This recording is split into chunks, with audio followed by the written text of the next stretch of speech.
Bonjour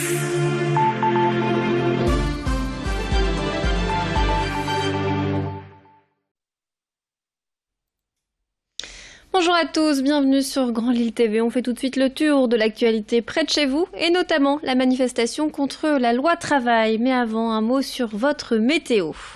Le soleil était de retour aujourd'hui, mais malheureusement, ça ne va pas durer. La grisaille revient demain et on prévoit de la pluie en fin de semaine. Les températures varient entre 16 et 18 degrés toute la semaine. L'actualité principale du jour, c'est la première mobilisation sociale auquel Emmanuel Macron doit faire face depuis son élection. La CGT Sud Solidaire et la FSU ont appelé à la mobilisation contre la réforme de la loi travail qu'ils qualifient comme régression sociale. Le cortège est parti à 14h30 de la Porte de Paris à Lille.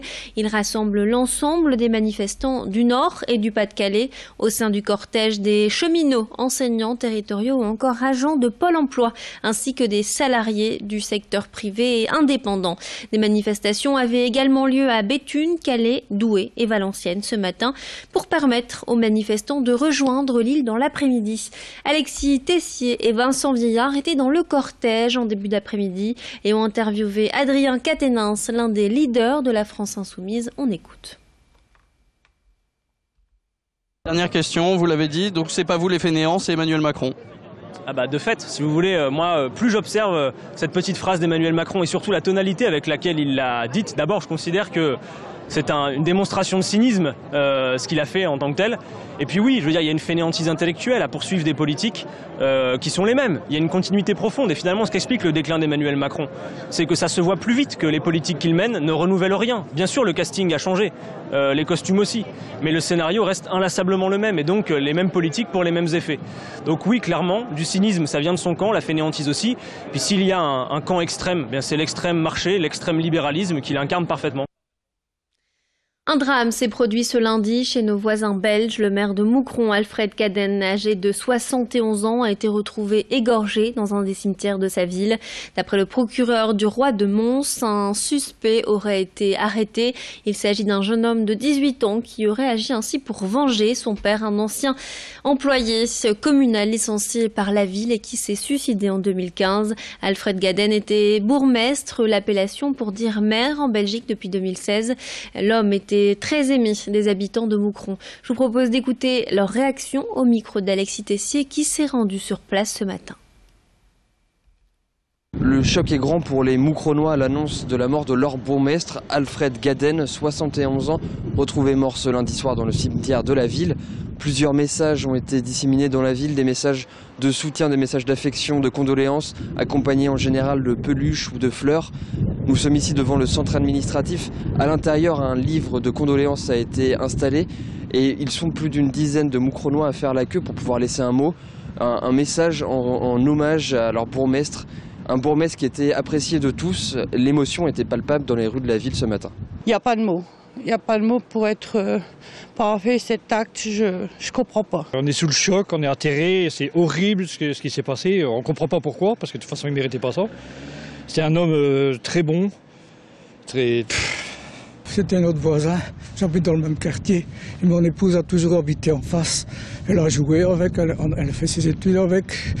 C'était un homme au grand cœur, c'était le bourgmestre qu'il fallait pour Moucron. C'est comme un père, un grand-père qui est parti, oui. Tout Moucron est triste de ça, donc... C'est horrible, la façon dont il est mort.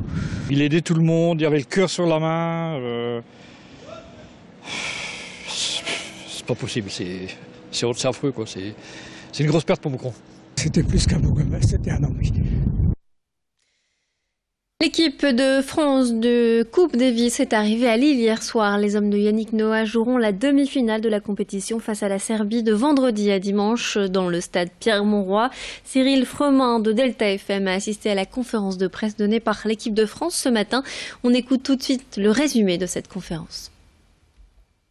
Alors Yannick Noah, le sélectionneur de cette équipe de France, a eu déjà un premier message pour les supporters assez nombreux qui vont venir. Pour l'instant, 15 000 places ont été vendues pour chaque journée, donc 45 000 supporters pour l'équipe de France. Donc un message, ne vous attendez pas à voir une équipe de France gagner facilement. Ce ne sera pas un match facile. Vous le savez, les stars de la Serbie, notamment Novak Djokovic, ne sont pas là. Ils sont blessés ou ils ont préféré décliner l'invitation. Du coup, l'équipe qui sera là, l'équipe de Serbie, c'est une équipe jeune, très ambitieuse, des garçons qui sont de véritables espoirs du tennis. Du coup, Yannick Noah a dit ils n'ont rien à perdre, il faudra vraiment se méfier d'eux. On a aussi évoqué la fibre nordiste de cette équipe de France, puisque le numéro 1, c'est Lucas Pouille, c'est un gamin du coin, il est natif de Lonne-Plage. Lucas Pouille qui est très heureux de jouer devant sa famille, devant ses amis, devant les membres du club de Lonne-Plage qui seront là pendant les 3 jours. Yannick Noah l'a d'ailleurs dit. Est-ce que ce sera une chance? Est-ce que ce sera facile pour lui? Certains garçons aiment jouer devant leur public, d'autres par contre ça les inhibe un petit peu. A priori, Lucas Pouille qui a un gros mental, ça devrait vraiment lui faciliter la tâche pour un match qui, encore une fois, ne sera sans doute pas aussi facile que ça. C'est une demi-finale de Coupe Davis. Les méthodes d'éducation alternative sont en plein essor et elles sont multiples. Celle dont on parle le plus souvent, c'est la méthode Montessori, mais il en existe d'autres. À Dunkerque, l'école baptisée Extra a ouvert ses portes ce lundi matin. L'école s'est inspirée des établissements des pays du Nord pour mettre en place sa pédagogie dite bienveillante. Cette école propose une méthode différente que celle des écoles classiques. Le bien-être émotionnel de l'enfant est au cœur des préoccupations et l'apprentissage est orienté en fonction des intérêts et capacités de chaque élève. On écoute tout de suite la directrice de l'école.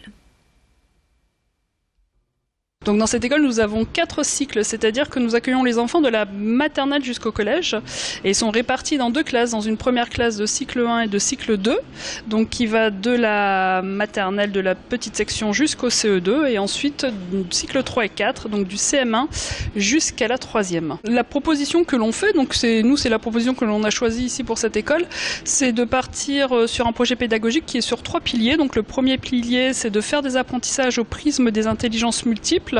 Et donc l'enfant fait ses apprentissages fondamentaux en fonction de ses intelligences dominantes. Le deuxième pilier, c'est de travailler autour des projets, la pédagogie de projet. Donc les enfants font les autres apprentissages que les apprentissages fondamentaux à travers les projets. Et enfin, notre dernier pilier, c'est le programme d'apprentissage des compétences non cognitives. Et donc là, ce sont tous les apprentissages liés à la connaissance de soi et le savoir vivre ensemble. Et donc ce sont des intervenants extérieurs qui viennent en classe proposer ces enseignements aux enfants. Tout de suite, un point sur votre météo.